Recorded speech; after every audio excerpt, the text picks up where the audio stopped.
நல்லதே நடக்கும். ஓம் நம சிவாயும். எல்லாம் அல்ல ஸ்ரீ வாராகிமன் திருவடி சரணம். உலகத் தமிழ் நெஞ்சங்கள் அனைவருக்கும் உங்கள் சிசரி ராஜ கணபதியின் அன்பான வணக்கங்கள். இன்றைய பதிவில் துலாம் ராசி சுவாதி நட்சத்திரத்தில் பிறந்த நண்பர்களே, அதிர்ஷ்டம் ஒரு முறைதான் கதவை தட்டும் சொல்லுவாங்க. ஆனா ஆபத்து மட்டும் அடிக்கடி வந்துட்டு போகும். ஸோ இது ஏன், எப்போ நமக்கு ஆபத்து வரும், எப்போ நமக்கு அதிர்ஷ்டம் வரும்? இந்த புதையல் யோகம், தங்க யோகம், சொத்து யோகம், வேலை தொழிலில் ஒரு நல்ல ஒரு ஜாக்பாட் யோகம், இந்த மாதிரி விஷயம் எப்போது நடக்கும், எப்போது கிடைக்கும்? அதே போலதான் நல்லது நடந்தால் கெட்டது நடக்கும். கடன் எப்பொழுது ஏற்பட வாய்ப்புண்டு, பெரிய நஷ்டம் எப்பொழுது ஏற்பட வாய்ப்புண்டு, விபத்து எப்பொழுது ஏற்பட வாய்ப்புண்டு, அல்லது இந்த அமானுஷிய விஷயங்கள் சொல்லக்கூடிய அந்த செய்வினை வசியம் போன்ற விஷயத்துல மாட்டிக்கொள்வது எப்போது? இதை பத்தி தெரிஞ்சுக்கிட்டா அது நல்ல விஷயமா இருந்தா கவனமா இருந்து அந்த நல்ல காரியத்தில் பயன்படுத்தி வாழ்க்கையில் உச்சம் தொட முடியும். அதுவே கெட்ட விஷயமா இருந்தா கவனத்தோடு இருந்து அதுலேருந்து தப்பிச்சுக்க முடியும். ஸோ அப்படிப்பட்ட ஒரு பதிவை பற்றி தான் இன்றைய பதிவில் பார்க்க போறோம். பதிவை ஃபுல்லா பாருங்க. இல்லை நம்ம சேனல்ல ஏற்கனவே துலா ராசி சுவாதி நட்சத்திரத்தில் பிறந்த உங்களுக்கு சனி பயிற்சி பலன் மற்றும் 2025 வருடத்துடைய புத்தாண்டு பலன் பதிவிட்டாச்சு. பார்க்காதவங்க சேனல் போய் பாருங்க, கண்டிப்பா உங்களுக்கு யூஸ்ஃபுல்லா இருக்கும். மறக்காம நம்ம சேனலை சப்ஸ்கிரைப் பண்ணிங்க, கூட தர பெல் ஐக்கான பிரஸ் பண்ணிட்டு பக்கத்துல ஒரு ஆல் ஆப்ஷன் தவறாம செலக்ட் பண்ணிச்சுங்க. அப்படின்னா நான் பதிவிடக்கூடிய அடுத்தடுத்த பதிவுகள் உங்களுக்கு உடனுக்குடன் நோட்டிபிகேஷனாக வந்து சேரும். துலாம் ராசி சுவாதி நட்சத்திரத்தில் பிறந்த நண்பர்களே, திறமை என்னதான் உங்களுக்கு திறமை இருந்தாலும் அந்த திறமைக்கேற்ற வாய்ப்பு கிடைச்சாதான் வெற்றி பெற முடியும். வாய்ப்புகள் கிடைத்து திறமை இல்லைனாலும் ஜெயிக்க முடியாது இல்லையா? ஸோ அந்த வாய்ப்பினை கொடுப்பதுதான் உங்களுடைய ஜாதகப்படி நடக்கக்கூடிய தசாபுத்திகள். ஒரு வழியில நீங்க பயணித்து போறீங்கன்னா அந்த வழியில என்ன கிடைக்கும் அப்படின்னு சொல்லக்கூடியது அந்த தசாபுத்தி. ஸோ உங்களிடம் இருப்பது திறமை, முயற்சியாக இருக்கலாம். அதுல வெற்றியா தோல்வியா என்ன தீர்மானிப்பது தசாபத்திகள் தான். அதுக்கேற்ப வாய்ப்பை கொடுக்கும். சரிங்களா? ஸோ அப்படிப்பட்ட அந்த தசாபத்திகள் ரொம்ப ரொம்ப முக்கியம். அதுவும் குறிப்பிட்டு உங்களுடைய வாழ்க்கையில பிறக்கின்ற பொழுது ராகு திசை தான் உங்களுடைய வாழ்க்கையில் நடக்கும். காரணம், உங்களுடைய சுவாதி நட்சத்திரத்திற்கு அதிபதியே ராகு பகவான் தான். சரி, இப்போ எந்தெந்த விஷயத்தில் எந்தெந்த திசை நடக்கும் பொழுது உங்களுக்கு அந்த புதையல் யோகம், சொத்து யோகம், பண யோகம் அப்படின்றது பெரிதளவு கிடைக்கக்கூடிய வாய்ப்புகள் உண்டு. இந்த ஜோதிட சாஸ்திர ரீதியாக 2ஆம் வீடு, 5ஆம் வீடு, 8ஆம் வீடு மற்றும் 11ஆம் வீடு இதெல்லாம் லாபஸ்தானங்கள் அப்படின்னு சொல்லுவாங்க. ஸோ அதனுடைய அடிப்படையில் உங்களுடைய துலாமிற்கு 2ஆம் வீடு எதுன்னு பார்த்தா அது விருச்சிகம், அதற்கு அதிபதி செவ்வாய். இந்த செவ்வாயினுடைய திசை உங்களுக்கு வருமா? ராகு திசையிலிருந்து உங்களுக்கு ஆரம்பிக்குது. அப்போ செவ்வாயினுடைய திசை வருவது உங்களுக்கு மிக மிக கடினம். செவ்வாய் திசை வர்றதுக்கு வாய்ப்பு இல்லை. ஆனால் செவ்வாயினுடைய புத்தி நடக்கும். ஒவ்வொரு திசையிலுமே செவ்வாய் புத்தி நடக்கும். ராகு திசை, குரு திசை, சனி திசை எல்லாத்திலுமே செவ்வாயினுடைய புத்தி நடக்கும். அப்போ அந்த செவ்வாயினுடைய புத்தி காலகட்டங்களில் நில யோகம் உண்டு, சகோதர சகோதரிகளால் யோகம் உண்டு. அதில் உங்க கைக்கு வர வேண்டிய பண வரவு கிடைத்தே தீரும். வேலை யோகம் உண்டு. ஸோ செவ்வாய் புத்தியில இந்த இது யோகங்கள் உண்டு. இடமாற்றம் அதற்குண்டான யோகங்கள் உண்டு. செவ்வாய் புத்தியில அது கண்டிப்பா உங்களுக்கு நடக்கும். இதற்கு அடுத்தபடியா 5ஆம் வீடு. ஸோ 5ஆம் வீடை பொறுத்த வரைக்கும் துலாமிற்கு 5ஆம் வீடு சனி பகவானுடைய வீடு, அதாவது கும்பராசி. அதற்கு அதிபதி சனி பகவான். சனிக்கும் துலாமுக்கும் ரொம்ப நெருக்கம் உண்டு. ஏன்னா உங்களுடைய துலாமில் சனி உச்சம் அடைவார். ஸோ சனியினுடைய திசை உங்களுக்கு வந்தே தீரும். காரணம், ராகு திசை முடிஞ்சு அடுத்து குரு திசை முடிஞ்சு அதுக்கு சனி திசை வந்துடும். இந்த சனி திசை உங்களுக்கு நடக்கின்ற பொழுது இந்த சனிவன் எங்க இருப்பாருன்னா கும்பத்துல இருக்கக்கூடியவர். சரிங்களா? 5ஆம் இடங்கிறது காதலை குறிக்கும், குழந்தை பாக்கியத்தை குறிக்கும். அப்போ சனி திசை நடக்கின்ற பொழுது குழந்தைகள் வழியில் நன்மை கிடைக்கும், குழந்தை பாக்கியம் கிடைக்கும், காதல் அந்யுன்யம் கிடைக்கிறதுக்கு வாய்ப்புகள் உண்டு. இந்த 5ஆம் வீடு உரிய கிரகமான சனி பகவான் மக்கள் செல்வாக்கை பெற்று தரக்கூடிய கிரகம். அதன் அடிப்படையில் அரசியல், சினிமா, செய்தி ஊடகங்கள், வேலை பார்க்கக்கூடிய இடத்துல பெரிய ஒரு செல்வாக்கை பெறுவது, தொழில் தொடங்கி மிகப்பெரிய ஒரு செல்வாக்கை பெறுவது போன்ற நிலைப்பாடுகள் நடக்கும். அதே போல சனிவான் மறைமுகமான வழியில பணவரவு கொடுப்பார். சில இல்லீகல் அல்லது சில வெளியில் சொல்ல முடியாத ஒரு வேலை தொழிலை பார்த்து பண லாபத்தை கொடுப்பாரு. ஒரு உறவுகளுடைய பிரிவுகள் அல்லது உறவுடைய மரணத்திற்கு பின்பாக அவருடைய பங்கோ பணமோ ஷேரோ உங்களுக்கு கிடைக்கக்கூடிய வாய்ப்புகள் உண்டு. ஸோ இப்படிப்பட்ட விஷயத்தின் மூலமாக உங்களுக்கு பண வரவுகள் கிடைக்கும். சரிங்களா? ஸோ சொத்துக்கள் யோகம் அப்படின்றது அசையா சொத்துக்கள் யோகத்தை கொடுப்பாரு இந்த சனிவான். அதுல இருந்து மாற்றுக்கத்துல பரம்பரை சொத்துக்கள் கிடைப்பதற்கு பாக்கியங்கள் உண்டு.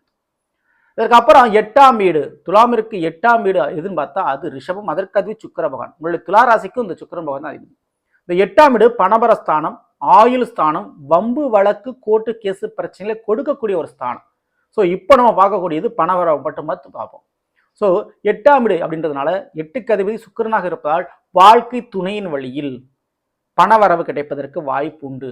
அதே போல முக்கியமா பெண்களுடைய தொடர்பால் பண லாபங்கள் கிடைப்பதற்கும், மாமியார் வீட்டு வழி சொத்துக்கள் கிடைப்பதற்கும் பாக்கியங்கள் உண்டு. அதேபோல ஆன்மீகம் சம்பந்தப்பட்ட விஷயத்தில் புதையல் யோகம் கிடைப்பதற்கு வாய்ப்புகள் இங்கே உண்டு. சரிங்களா? ஸோ இதெல்லாம் கிடைக்கிறதுக்கு பாக்கியங்கள் இருக்குது. இதுக்கடுத்து 11ஆம் வீடு அப்படின்றது முழுக்க முழுக்க உங்களுக்கு துலாமிற்கு 11ஆம் வீடு சிம்மம், அதற்கு அது சூரியன். இப்போ ஏற்கனவே நான் 8ஆம் வீடை பற்றி சொன்னேன். அது சுக்கிர திசை, அதில் நடக்க வாய்ப்புண்டு. அந்த சுக்கிர திசை உங்களுக்கு வந்துருமா? கண்டிப்பாக வந்தே தீரும். சுக்கிர திசை வருகின்ற பொழுது கிட்டத்தட்ட ஒரு 60 வயது கடந்துடுவீங்க. அப்போ சுக்கிர புத்தியிலே இந்த பலனை நீங்க தாராளமாக எதிர்பார்க்கலாம். சரிங்களா? இப்போ 11ஆம் வீடு சிம்மம், அதற்கு அதிபதி சூரியன். அப்போ அரசாங்கத்தினுடைய தொடர்பு ஏதேனும் ஒரு வழியில் உங்களுக்கு ஏற்பட்டு விட்டால் அந்த வாய்ப்பை பயன்படுத்திக்கங்க. அரசாங்க சம்பளம், அரசியல், அரசாங்க கான்ட்ராக்ட், அல்லது வீட்டில் யாராவது ஒருத்தருக்கு அரசியல் தொடர்பு ஏற்படுது, அரசாங்க பணம் காசு பெறுவது, அரசாங்கத்திலிருந்து ஒரு லோன் பெறுவது, இதெல்லாம் துளாராசிக்காரங்களுக்கு ஏற்பட வாய்ப்புண்டு. மேலும் காரணம், உங்களை துலாமில் தான் சூரியன் நீசமடைகிறார். சரிங்களா? இப்போ இந்த சூரியனுடைய திசை வந்தே திருமா கண்டிப்பாக வந்துடும். ஏன்னா ராகு திசை, குரு திசை, சனி திசை, புதன் திசை, கே திசை, சுக்கர திசை, அதுக்கடுத்து சூரிய திசை. அப்போ இந்த சூரிய திசையும் வந்தே தீரும். ஆனால் சூரிய திசை வரும்போதும் வயது ரொம்ப கூட இருக்கும். அப்போ சூரியனுடைய புத்தி காலகட்டங்களில், ஸோ அல்லது அந்தரம்னு சொல்லுவோம், திசை புத்தி அந்தரம் சொல்லுவோம். ஸோ அந்தர காலகட்டங்களில் கூட அரசாங்கம் சம்பந்தப்பட்ட ஏதாவது ஒரு நன்மைகளோ தந்தை வழி சொத்துக்கள் கிடைப்பதற்கு யோகங்கள் இங்கே உண்டு. ஸோ சூரியன புத்தி எந்த ஒரு திசையில் நடந்தாலும் அந்த புத்தியில் இந்த விஷயத்துக்கு நீங்கள் முயற்சி பண்ணுங்க. கண்டிப்பாக உங்களுக்கு அந்த வெற்றி கண்டிப்பாக கிடைக்கும். அதுல இருந்து மாற்று கருத்தம். சரிங்களா? ஸோ இப்படி நன்மையை கொடுக்கக்கூடிய திசாபுத்திகள் தீமையும் கொடுக்கும். அப்படி தீமை செய்யக்கூடிய திசாபுத்திகள் எதுன்னு பார்த்தா இந்த 6, 8, 12 தொடர்புடைய கிரகங்கள். அதில் குறிப்பாக இந்த 8ஆம் வீட்டுக்குரிய கிரகம் நன்மை தீமை கலந்தே செய்யும் நான் சொல்லியிருந்தேன். ஏற்கனவே பணபரஸ்தானம் இல்லையா? ஆனால் 6, 12 முழுக்க முழுக்க தீமை செய்யக்கூடிய வாய்ப்பு உண்டு. அப்படி துளாராசியான உங்களுக்கு, சுவாதினத்தில் பிறந்த உங்களுக்கு, ராகுக்கு ஒரு பகை கிரகம்னா அது குரு பகவான் சொல்லிக்கலாம். ஏன்னா ராகு குறுக்கு வழியில ஒரு இல்லீகல் வேலையை பார்க்கக்கூடியவர். ஆனால் குரு பகவான் நன்மையான சுபகாரியத்தில் செல்லக்கூடியவர். அப்போ இந்த துளாராசிக்காரங்களுக்கு 6ஆம் வீடு மீனம், அதற்கு அது குருவாக அமைந்து விடுகிறார். ஸோ அந்த குரு திசையும் உங்களுக்கு வந்துடுது திருமண காலகட்டத்திற்கு முன்பாக. ஸோ ராகு திசை முடிந்து அந்த குரு திசையானது வந்துடுது. ஸோ அந்த குரு திசை ராகு திசை முடித்த உடனே உங்களுக்கு வர்றதுனாலையும் சில விஷயத்தில் கவனம் தேவை. வண்டி வாகனம், வயிறு, கிட்னி சம்பந்தமான பிரச்சனைகள் மற்றும் வயிற்று இறைச்சல் அல்லது வயிற்று உப்புன்னு சொல்லுவோம், அந்த மாதிரி பிரச்சனைகள்லாம் வரக்கூடிய வாய்ப்புண்டு. உடல்நோய் பிரச்சனை ஏற்பட வாய்ப்புண்டு. கார் வண்டி வரல செலவுகளும், கார் வண்டி வரல விபத்துகளும் ஏற்பட வாய்ப்புண்டு. ஸோ அதெல்லாம் நீங்கள் கூடுதல் கவனத்தோடு நீங்கள் இருந்துக்கணும். ஸோ இதற்கு அடுத்தபடியாக 12ஆம் வீடு துலாமிற்கு 12ஆம் வீடு கன்னி, அதற்கு அதிபதி புதன் பகவான். ஸோ புதனுடைய திசை உங்களுடைய வாழ்க்கையில் வந்ததும் தேவையில்லாத விரைய செலவுகள், தேவையில்லாத பயணங்கள், விபத்துகள் மற்றும் மாமியார் வீட்டு வழிகளில் பிரச்சனைகள், சொந்த வீட்டு பிரச்சனைகள், இதெல்லாம் அந்த புதன் திசை அல்லது புதன் புத்தி காலகட்டங்களில் ஏற்பட வாய்ப்புகள் உண்டு. ஸோ அதுலேயும் கூடுதல் கவனம் தேவை. இப்போ இந்த 8ஆம் வீடு, ஏற்கனவே இந்த 8ஆம் வீடு ரிஷபம், அதற்கு அதிபதி சுக்கிரன், அது பணபர ஸ்தானம் சொல்லியிருந்தேன். அதே நேரத்தில் வம்பு வழக்குகளையும் கொடுக்கக்கூடிய ஸ்தானம். அப்போ தேவையில்லாத காதல் சமாச்சாரத்தால் பிரச்சனைகள் உருவாகும். 2 வீலர் வண்டி வாகன செலவுகள் அல்லது விபத்துகள் ஏற்பட வாய்ப்புகள் உண்டு. ஸோ இதில் கூடுதல் கவனத்தோடு நீங்கள் இருந்துக்கணும். ஸோ ஆகமொத்தம் துலாம் ராசி சுவாதி நட்சத்திரத்தில் பிறந்த நண்பர்களே, உங்களுடைய நட்சத்திராதிபதி ராகுபகவான், ராசி அதிபதி சுக்கிர பகவான், இந்த 2 கிரகங்களையும் வழிபாடு செய்வது நல்லது.